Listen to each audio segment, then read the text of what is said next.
வணக்கம். இன்றைக்கு நாம த போஸ்ட் ட்ரூத் வேர்ல்ட் அந்த தைவானிய திரைப்படத்தை பத்தி பார்க்கலான்னு இருக்கோம். இந்த படம் வெறும் ஒரு கிரைம் த்ரில்லர் மட்டும் இல்லாம குறிப்பா அந்த கேரக்டர்ஸ் அவங்களோட சிக்கலான தன்மைகளை பத்தியும் பேசுவோம். படத்தோட மெயின் ஃபோக்கஸ் ஒரு பத்திரிகையாளர் மேல இருக்கு. லீ மின் சாங்.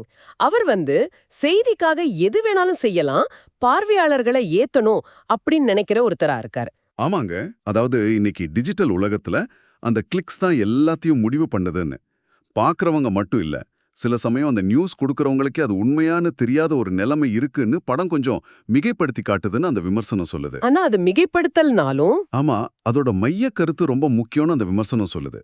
அந்த ஆபத்தான போக்க புரிய வைக்க தான் அப்படி செஞ்சிருக்காங்கன்னு வாதிடுது. சரி. ஆனா அதே சமயம் அந்த லெமன் கேரக்டர் மேல நமக்கு ஒரு அனுதாபமும் வருதே, அது ஏன்? அந்த கட்டுரை சொல்ற மாதிரி அவர் சரியானது செய்ய விரும்புறார். அவரோட மனைவி அவங்க ஒரு புலனாய்வு பத்திரிகையாளர். அவங்களோட தூண்டுதலும் ஒரு காரணம்னு காட்டுறாங்க. ஆமா, அது ஒரு பக்கம். ஆனா இன்னொரு கோணத்தை காட்டுது.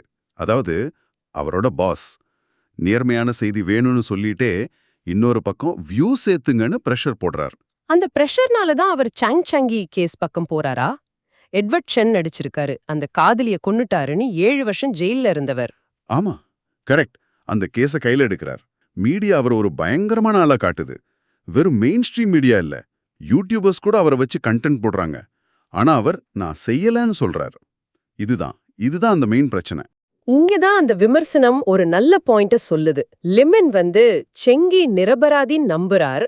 அது ஒரு பக்கம் இருந்தாலும் இந்த கேஸ வச்சு அந்த மில்லியன் சப்ஸ்கிரைபர்ஸ் கிடைச்சிடணும்னு நினைக்கிறார். ஆமா, ரெண்டுமே இருக்கு. இந்த ரெண்டு நோக்கமும் ஒன்னோட ஒன்னு பின்னி பிணைஞ்சிருக்கு. மீடியால எதுவுமே கருப்பு வெள்ளை இல்லைன்னு படம் சொல்றதா அந்த விமர்சனம் பாராட்டுது. இது நல்லதா கெட்டதான்னு சொல்ல முடியலல்ல. ரொம்ப சரி. இதுல இன்னொரு முக்கியமான கேரக்டர் லிமினோட டீனேஜ் பொண்ணு சென் சென், கேட்லின் ஃபேங் நடிச்சிருக்காங்க. ஆமாங்க, சோஷியல் மீடியா காலத்து பொண்ணாவா. அவளுக்கு அப்பா இப்படி உண்மைய கொஞ்சம் மாத்தி சொல்றது பெரிய தப்பா தெரியல. ஆமா, அப்பா வீடியோ வைரல் ஆனா அவளுக்கு சந்தோஷம். இதுவே அந்த உண்மைங்கிற விஷயம் தலைமுறைக்கு தலைமுறை எப்படி மாறுபடுதுன்னு காட்டுறதா இதோட அலசல் இருக்கு. அப்புறம் கதை போக போக இன்னும் சிக்கலாவுது. லீமன் தன்னிச்சையா முடிவுகள் எடுக்கிறார்.